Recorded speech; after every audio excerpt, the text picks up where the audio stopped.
Hello everybody and welcome to social foundation. इस video में हम क्या पढ़ने वाले हैं? इस वीडियो में हम आपकी क्लास 8th की हिस्ट्री बुक जिसका नाम आवर पास्टर्स 3 है उसका एक ओवरव्यू देखने वाले हैं, जिसमें हम क्या देखेंगे कि इस किताब में आपको कौन कौन से चैप्टर्स पढ़ने हैं और उन डिफरेंट चैप्टर्स में आप क्या क्या टॉपिक्स पढ़ेंगे। सबसे पहले जाते हैं हम बुक के नाम पर, जो कि है आवर पास्टर्स 3। आवर पास्टर्स 3 क्यों? जैसा कि आप जानते हैं कि आपने आवर पास्टर्स फर्स्ट और आवर पास्टर्स सेकंड नाम की हिस्ट्री बुक्स अपने 6th और 7th क्लासेस में पढ़ी है। इसीलिए इस बुक का नाम आवर पास्टर्स 3 है, क्योंकि ये हिस्ट्री को वहीं से कंटिन्यू करती है जहाँ तक पिछली दो बुक्स ने आपको हिस्ट्री पढ़ाई है, जहाँ तक हिस्ट्री कवर की गई है पिछली दो बुक्स में, यानी आवर पास्टर्स 1 और आवर पास्टर्स 2 में। अब ये उससे आगे आपकी हिस्ट्री को कंटिन्यू करेगी अप टू 1947, जहाँ तक इंडिया को आज़ादी मिली। तो चलिए देखते हैं कि इसमें हमें कौन कौन से चैप्टर्स पढ़ने हैं। सबसे पहले चैप्टर का नाम है introduction, how, when and where. ये सिंपली नाम से ही समझ आ जाता है कि इसमें हम इंट्रोडक्शन देखेंगे। किसका? हिस्ट्री एज ए सब्जेक्ट का हम इंट्रोडक्शन देखेंगे कि हिस्ट्री में हम क्या पढ़ते हैं। हाउ यानी कोई अगर चीज़ हुई तो कैसे हुई। व्हेन यानी कब हुई, डेट, टाइम, पीरियड वगैरह।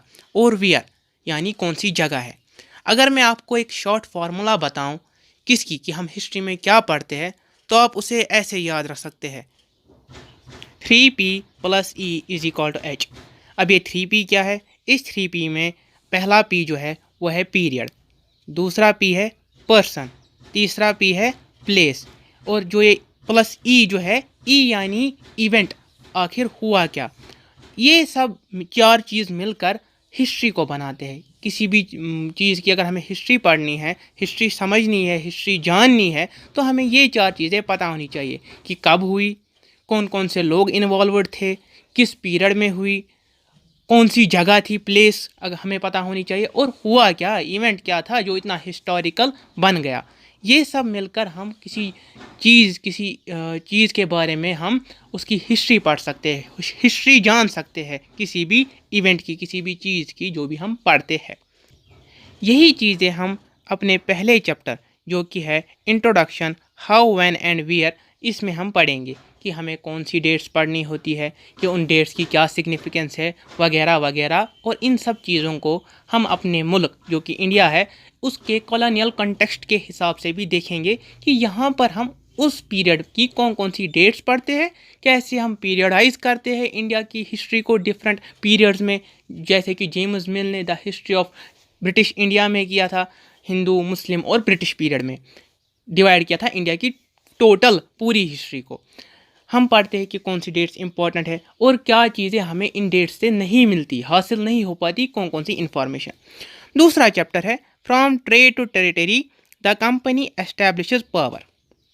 इसमें हम क्या पढ़ेंगे कि कैसे एक trading company EIC, East India Company, England से यहाँ ट्रेड की गर्ज से आई और कैसे उन्होंने ट्रेड करते करते ही यहाँ पर बहुत सी टेरिटरी ऑक्यूपाई कर दी, कैसे उन्होंने यहाँ के डिफरेंट लोकल रूलर्स को हरा कर, आपस में लड़वा कर कब्जा कर दिया और अपना साम्राज्य एस्टैब्लिश कर दिया, जिसे कॉलोनियल एम्पायर कहा जाता है।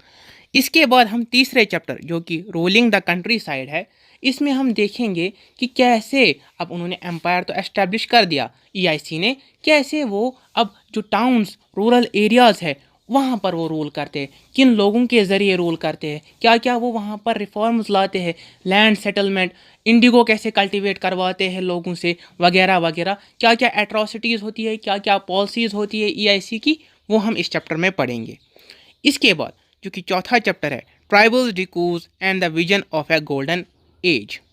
इसमें हम क्या देखेंगे, कंट्री साइड को रूल करते करते उसके साथ साथ EIC ट्राइबल एरियाज़ या सिंपली हम कहें फॉरेस्ट एरियाज़ पर भी रूल करती थी।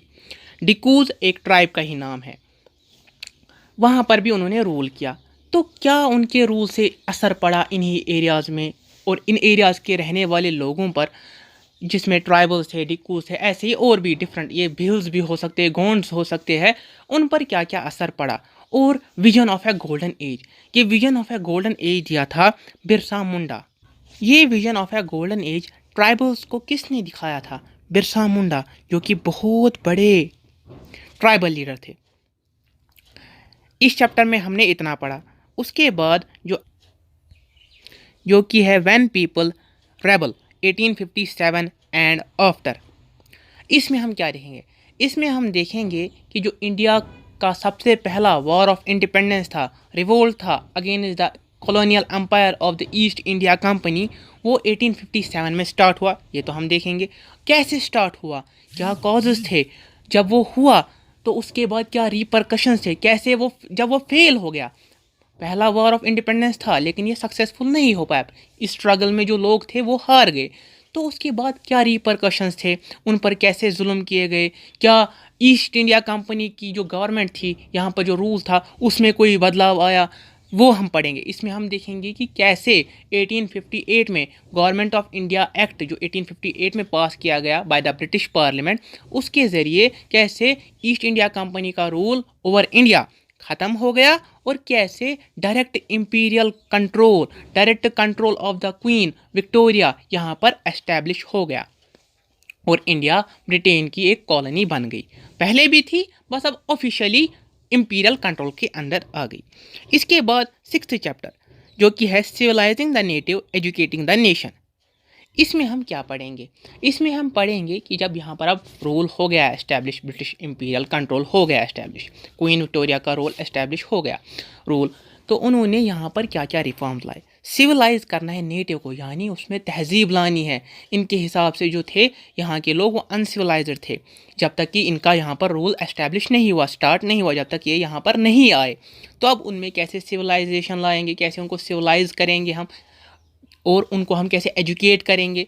इनका एजुकेट करने का मकसद क्या था वो सबको पता है, वो हम पढ़ेंगे भी कि ये चाहते थे कि यहाँ के सिटीजन्स जो इंडिया के सिटीजन्स हैं जिनमें ये अपनी एजुकेशन इम्पार्ट करना चाहते हैं, पहुँचाना चाहते हैं उन तक, वो इनके लॉयल सब्जेक्ट बन जाए और कोई रिवोल्ट स्ट्रगल फिर से ना हो। हम डिफरेंट एक्ट्स के बारे में पढ़ेंगे, डिफरेंट रिफॉर्म्स के बारे में पढ़ेंगे, वर्नाक्यूलर लैंग्वेज पे जो स्ट्रेस इन्होंने डाला उसके बारे में हम पढ़ेंगे। अब 7th चैप्टर जो कि है वुमेन कास्ट एंड रिफॉर्म। इसमें हम क्या पढ़ेंगे? ये 7th चैप्टर जो है ये 6th चैप्टर से कनेक्टेड ही है, क्योंकि जब सिविलाइज किया जाएगा किसी भी सोसाइटी को, वहाँ पर वुमेन अपलिफ्टमेंट, एम्पावरमेंट बहुत ज़्यादा ज़रूरी है। जो सोशल इनइक्वालिटीज़ है उनको दूर करना बहुत ज़रूरी है, और इसके लिए सबसे बड़ा इम्पोर्टेंट चीज़ है रिफॉर्म, यानी बदलाव होना चाहिए। इसके लिए हम इसमें पढ़ेंगे कि विडो रीमैरिज एक्ट, जो सती की प्रथा थी, प्रैक्टिस थी, उसको कैसे एबॉलिश किया गया। ऐसे ही हम डिफरेंट कानून पढ़ेंगे कि कैसे जो यहाँ पे ब्रिटिश कंट्रोल था, ब्रिटिश कॉलोनियल रूल चल रहा था, उन्होंने यहाँ पर कैसे डिफरेंट पॉलिसीज़ के ज़रिए ये रिफॉर्म लाने की कोशिश की। इसके बाद जो आपकी किताब का लास्ट चैप्टर है 8th chapter, the making of the national movement 1870 to 1947। इसमें हम क्या पढ़ेंगे? इसमें हम पढ़ेंगे कि 1870s के बाद जो पहला रिवोल्ट पहले ही 1857 में हो गया था, जो हार गए थे यहाँ के लोग, उसके बाद 1870 से वापस यहाँ की नेशनल मूवमेंट स्टार्ट होने लग गई, वो वापस राइज होने लग गई। तो हम देखेंगे कि क्या डिफरेंट पॉलिटिकल सिचुएशंस थी, इंस्टीट्यूशंस क्या डेवलप हुए, उस चीज़ के बारे में हम इस चैप्टर में पढ़ेंगे। इसमें हम इंडियन नेशनल कांग्रेस के बारे में पढ़ेंगे जो 1885 में ए.ओ. ह्यूम ने बनाई थी, अपने 72 delegates from all over India, जब मीटिंग उन्होंने की थी बॉम्बे में, उनके साथ मिलकर बनाई थी। उसका क्या रोल था इंडिया की इंडिपेंडेंस मूवमेंट में, क्या डिफरेंट फेजेस आ रहे थे इस पीरियड में। लगभग ये 75 ईयर्स का पीरियड है, इसमें क्या 75 या 77 हम कह सकते हैं ईयर्स का पीरियड है, क्या डिफरेंसेस, क्या ओपिनियन में डिफरेंस है, डिफरेंट पॉलिटिकल इंस्टीट्यूशन जो बने उनके बारे में हम पढ़ेंगे। Mahatma Gandhi, father of the nation, Bapu ji ने कहा जाता है, उनका क्या रोल था जब वो यहाँ पर आए, उन्होंने क्या स्ट्रगल की, कैसे उन्होंने यहाँ पर जो हमारी आज़ादी का स्ट्रगल था, आज़ादी हासिल करनी थी, कैसे उन्होंने उसमें कामयाबी हासिल की, उसके बारे में हम पढ़ेंगे। इस तरह आपका जनरल ओवरव्यू इस बुक का ख़त्म होता है। इस बुक का जनरल ओवरव्यू देना इसीलिए ज़रूरी था ताकि हमें पता चल सके कि हमें क्या क्या चैप्टर्स पढ़ने हैं इस बुक में, और उन चैप्टर्स में सब टॉपिक्स या टॉपिक्स क्या क्या पढ़ने हैं, ताकि हमें एक जनरल आइडिया हो जाए कि इस बुक में हम इस साल क्या पढ़ने वाले हैं। उम्मीद है आपको ये वीडियो और ये ओवरव्यू समझ आया होगा अपनी बुक का। अगर आपको ये वीडियो पसंद आया तो लाइक, सब्सक्राइब और शेयर ज़रूर कीजिएगा। The social foundation channel YouTube पर आपका बहुत बहुत शुक्रिया। Thank you very much. Keep learning and stay safe.